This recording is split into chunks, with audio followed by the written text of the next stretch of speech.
Doctor কইছে আগামী 15 দিনের মধ্যে যদি অপারেশন করাইতে না পারি মায়ের অবস্থা আরো সিরিয়াস হয়ে যাবে।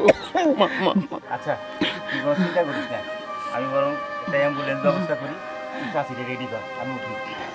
আচ্ছা বাজান আমার একটু সময় দে।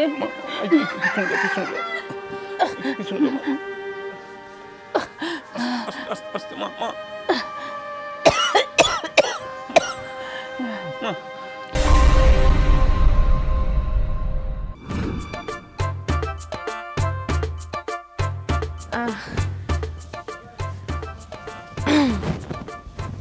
কিসে এই কয় কি ফকিন্নি কয় কি? আরে এই খান বাড়িতে কোনো ফকিন্নি দাদাগিরি চলবে না। হ্যাঁ অলক্ষী কোথাকার, এই বাড়িতে সমান সমান হইতে হলে তো 14 গোষ্ঠীর আন, খান গাড়ির সমান সমান না আবার রে বাপরে। হ্যাঁ এই পণ্ডিত কি রে বাবা, তোর বউ তো পণ্ডিতের মতো কথা কয়, হেডমাস্টার হইয়া গেছে। ওই হেডমাস্টার গিরি দেখাস? হ্যাঁ একদম হাতটা ভাঙা কিন্তু একদম ঘরে বসা রাখমু। আরে তোর কাজ কাম নাই? হ্যাঁ তুই এই জায়গায় দাঁড়ায় দাঁড়ায় বাসন দিতেছস? আরে তোর মন খারাপ, তাহলে কাজ করি, তোর মনটা ভালো করার একটা ব্যবস্থা করি, ঘরের ভিতরে একটা সার্কেসের আয়োজন করি, একটা নাচানাচি গানের আয়োজন করি নাকি? কি কর মা? মা কাম করতে দিবি না? কি কি কি সমস্যা কি?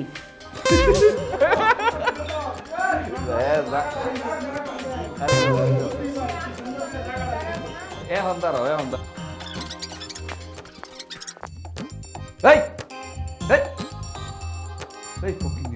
কত বড় সাহস, তুই আমার খাটুর করে শুইছস? হ্যাঁ সাহস দিন দিন বাইরে দিতেছে না?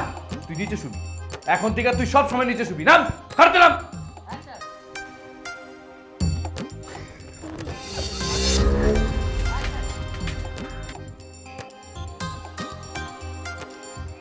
এই তুই কি বলি? কি বলি তুই ভাই মানে? এই ফকিনের বাচ্চা, তোর কইছি না আমার তুই ভাই কবি না? আমি তোর ভাই না? আর আমার বাড়ির আশপাশে তুই কি করস? তোরা না কইছি আমার বাড়ির আশপাশে আসবি না? আসলে তোর কোনো লজ্জা নাই বুঝছস? তোরা যে এই যে তোর বইন্ডারে পলিটিক্স করে আমার গলায় ফাঁসাই দিলি, তোকে লজ্জা করে না? আবার দেখ আহারে তোর মা মরে গেছে, এটা অবশ্য দুঃখের বিষয়। মানুষ তার চিরকাল বাইসা থাকে না। এক কাজ কর, খবর দিয়ে দে, কিন্তু ভাবিস না তোর বোন তোর মরা মারে দেখতে যাইব। শুধু তোর মা না, তোর 14 কিছু সব যদি ময়রা সাফ হয়ে যায় না, তোর বোন কোনোদিনও দেখতে যাইব না। আর যদি সত্যি সত্যি তুই দেখতে নিয়ে যাইতে চাস, তাহলে এক কাজ করতে পারস, এখন আমি নিয়ে যেতেছি, চিরদিনের জন্য নিয়ে যাবি, কারণ তোর বোনটি নিয়ে অনেক জ্বালায় আছে বুঝছস। আর নেক্সট টাইম তোরা যদি আমার বাড়ির আশেপাশে আমি দেখছি, তোর ঠ্যাং দুইটা ভাইঙা কই যে ঝুলাম আমি নিজেও জানি না। তুমি সমাজে প্রতিষ্ঠিত হয়ে দেখাই দাও। বন্ধু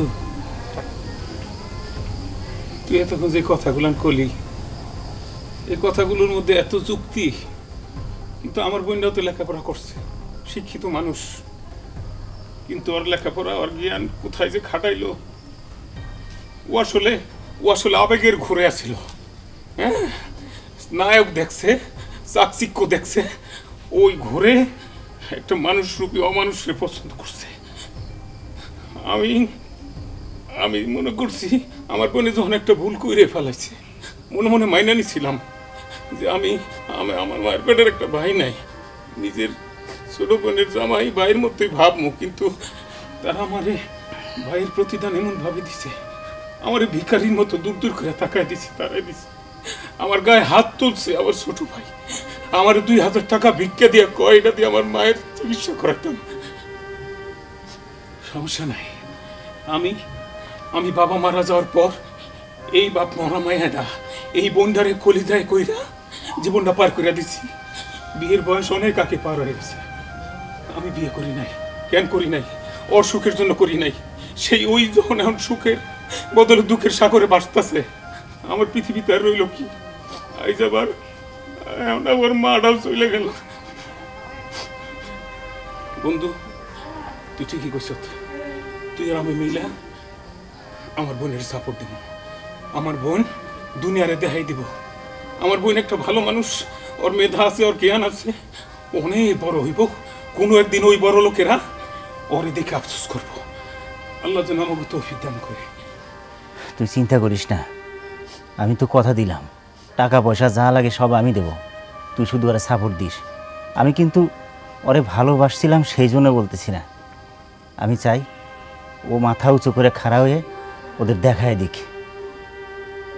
যাই যাই, এটা ভালো লাগতেছে বসা। যাই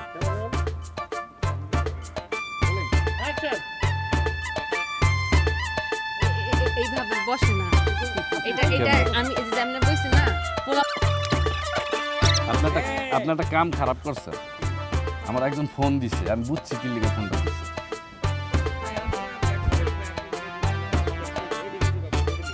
গুড ইভিনিং।